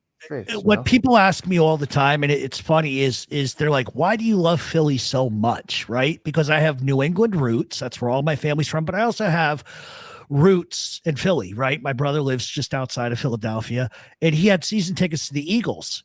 Because I wasn't an Eagles fan when I was a kid. I was a Raiders fan, believe it or not. And I fell in love with the city, and they had the same kind of attitude I have about everything. So imagine putting me in a South Philly bar with some of the people that we discuss and know. I get along perfect with them because we have the same attitude, the same exact attitude. Absolutely. So it's, Philly's like 1960. It really is. They still have the old Italian ladies looking out the window. If they don't recognize you in the neighborhood, forget it. Somebody's getting a call, Walking through there last week. We were walking through the streets. We were walking through there. And it was like being in a Rocky movie. Where you off of Ninth and Catherine? Yeah, we were all over the place. Yeah. Hey, someone just asked, "Have you ever been to Thailand?" I couldn't go to Thailand because I would die. I'd probably die like David Carradine. I mean, you know what? You can say whatever you want about David Carradine, but he did it his way. He went out his way. All kung fu, threw that rope up over there, lashed his balls, and that was it. Oh my God. And he was 72 years old, the bastard. Listen, if that's what it takes to get your motor going, man, that's a little dangerous to me. But hey, everybody's into different shit. What are you gonna do? A little dangerous. Tommy, let me ask you one question. I had said earlier on this show that I personally thought that some of these informants were really pressing their luck with Joey. Not that Joey will ever do anything. He won't. But that's not who they need to worry about. And Lee brought up, which was a great point, you need to be worried about his friends, not him. Because they're the ones that aren't going to tolerate that kind of nonsense. So do you think it's getting to the point where some of these guys are getting a little too big for their britches with him? They're pushing the envelope. Really pushing the envelope. But it would come from somebody nobody expects it to come exactly. It's going to come from a cowboy kid trying to make a name for himself. That's having shots in the bar. He's 21 years old. He's trying to impress somebody. He's just going to haul off. Wherever it goes, it goes. I don't think it's going to be the veterans. I definitely don't think it's going to be the veterans. I really don't. I don't think that will happen. And you know, Tommy, and it will not be him. He will not. One thing I learned, Tommy. One thing I learned. When I got that close to Sammy Gravano, I realized I could have done anything I wanted. If you get could have been our hero, Lee. But see, if I was a crazy guy, I wasn't there to be a crazy guy. But if I was there to be a crazy guy, that whole story would be over. And that just tells you how little attention he's paying to his surroundings, which is how guys get killed. And all it has to take is one nut. Not even a nut. Can you imagine that video of Gerard reaching in, hitting Lee, and then all of a sudden you see Lee go, "Fuck you." Look how close Lee got. Actually, it was cocksucker. He was like, "You fucking cocksucker." I said, "Fuck you, cocksucker." You can hear us in the camera. Look how close Lee got. Imagine somebody with really deep technical abilities, what they can do. That'd have been over with. Listen, I'm sorry, Tommy, but we did. James and I found him. Well, if you can think about a 25-year-old that clown Huck, whatever his name is, Huck. Oh, what a joke that guy was. He wasn't hard to find. His business was like 2 blocks from the fucking airport on the corner. He was even hiding. Everybody in Phoenix knew Sammy, and on top of that, Sammy had wife had a restaurant there in her name. Anybody that was looking for him hard could have found him. Easy. I'll tell you what. Huck was scared of him. Huck did not want to find him. Listen, my dear friend lives there in that neighborhood. He said they all had Lexuses. The whole Gerard's crew all had Lexuses, all the same color. That whole crew that was pushing all of that dope, whatever the frig they were pushing, had same license plates, same color cars, all had Lexuses. They were right there in the open, flooding my friend's neighborhood who left Belleville to go live down there for a better life. And Sammy was going into coffee shops, and these groups of college kids were following him in, and he would hold court there and tell them war stories. And there is a generation past me that there's maybe a 20-year gap between me and the next field of men that cannot understand why we have such a disdain. They don't get it. They don't understand it. They don't know it. Can you fault them for that? I don't know. My son is like me. He's only 21, but he has my values, my principles. None of those people remember the newspapers with Sammy on the covers. They know none of it. They know none of it. So they see this guy on YouTube's or wherever it is, and there, and that's where the following is. It's nobody out. Yeah, it's a different generation, probably. I'm assuming that's really, really starstruck by these people because we're not, right? Obviously. KXTA said something funny. He said, "Can you imagine if Angelo Quack Quack Ruggiero was still alive?" Oh my God! And had a podcast? We'd know everything. He'd have a 10-hour podcast every day. He'll be quacking like this rubber ducky. He'll All tell day. you everything. He'll tell you everything. All day. Oh my Well, God. if Angel was in the chat, she's left now. Oh, that's hysterical. No, that's funny though. can't. Quack Quack would that guy died in 1989. Do you realize that? Yeah. I mean, So let me it's ask you a question. I don't know if you 40 guys are on the years. Patreon. Did you Huh? see the Q&A or no? yeah. No, I don't pay to listen to that stuff. They didn't release it yet, but so I don't know why they're having a problem releasing it. But if you didn't catch it live, they're trying to release it now. Now today, his Patreon mentioned none of these guys, nothing about it, which is the best message you could send. He doesn't need to.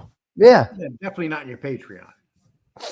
No, he doesn't. He doesn't need to. I told him that. I mean, we had those conversations, but you know, he's a lot like other people. You know, he's going to defend himself. So, but no, Lee, are you a member of the Patreon? Yes. Oh. Me, Angel, and for some reason, and James all are. Yeah, I'm not. I don't. Well, it's not that I don't want to pay for it. I'm Well, sort you're of. in mine, and you're in our Patreon under the free program. Yeah, I'm a cheapskate. that's I'm a crazy. cheapskate. All right, Cheap. guys, listen. Anything else for me before I go? It was a pleasure hanging out with you guys tonight. I got to tell you that. Thank you, KXC. No, Tommy, come on anytime you want, pal. Anytime you want. All right, fellas, have a good night. You take All care right. of yourself, Tommy. Thank Keep you. doing what you guys do. Keep on it. Keep on All it. right, You're going to buddy. be the lone survivors here. I'll talk to you guys later. Good night. All right. I'm Ha-ha, going to take off too, Jeff, and I want to thank you for having me on. Not a problem. And tomorrow at 11, I'm dropping a video. James and I will be dropping a video at 11. I will be there to watch. Okay, you guys take care. Everybody in the chat, take care. It's been fun. All right, Lee, thanks. Bye. All right, so we're right around 2 hours. We're going to end it for the night. We will be back on Wednesdays. I know I said that, and today's Thursday. We will be back on Wednesdays and Sundays, but not on Sundays till after the Super Bowl.